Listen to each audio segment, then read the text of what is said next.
Voilà, bonjour. Voilà, beaucoup d'entre vous se posent des questions sur la transmission du virus via les aliments, via leur emballage. Une équipe d'experts s'est penchée sur le problème et voici un petit peu les conclusions posées. Maintenant, les questions les plus générales. Le Covid-19 peut-il être transmis via les aliments?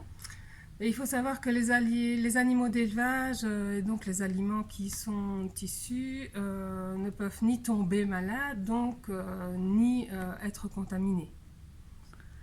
Oui, mais manger un aliment contaminé peut-il nous rendre malades? Mais aujourd'hui, aucune donnée scientifique ne laisse penser que le virus peut nous contaminer par voie digestive. Mais l'infection par les voies respiratoires lors de la mastication d'un aliment contaminé ne peut être totalement exclue.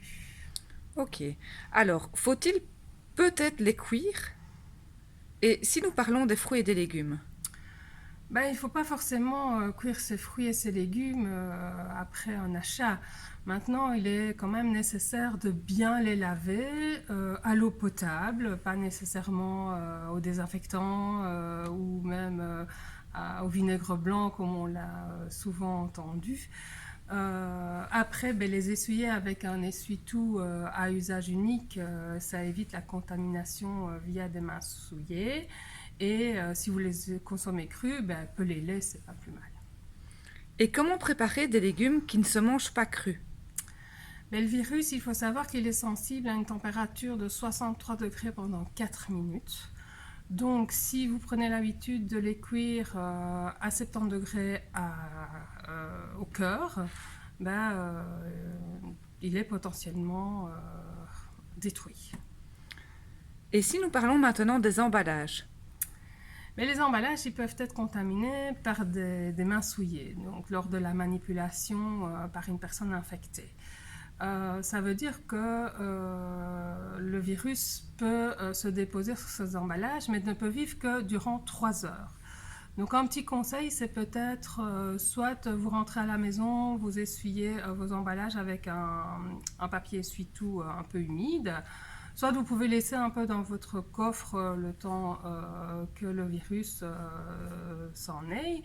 Maintenant, pas pour les aliments évidemment réfrigérés, donc à ce moment-là, vous pouvez les rentrer, enlever les suremballages comme les yaourts, etc.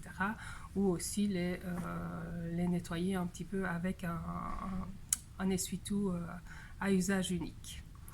Maintenant, en conclusion, la seule situation possible pour que ce soit contaminé, c'est par des personnes malades. Donc, s'il vous plaît, gardons les bonnes recommandations de se laver les mains, de désinfecter ses mains et aussi un bon conseil pour les personnes qui sont malades ou qui croient peut-être l'être, ne cuisinez pas pour d'autres personnes, laissez-vous chouchouter. Voilà, bonne journée à tous et prenez bien soin de vous.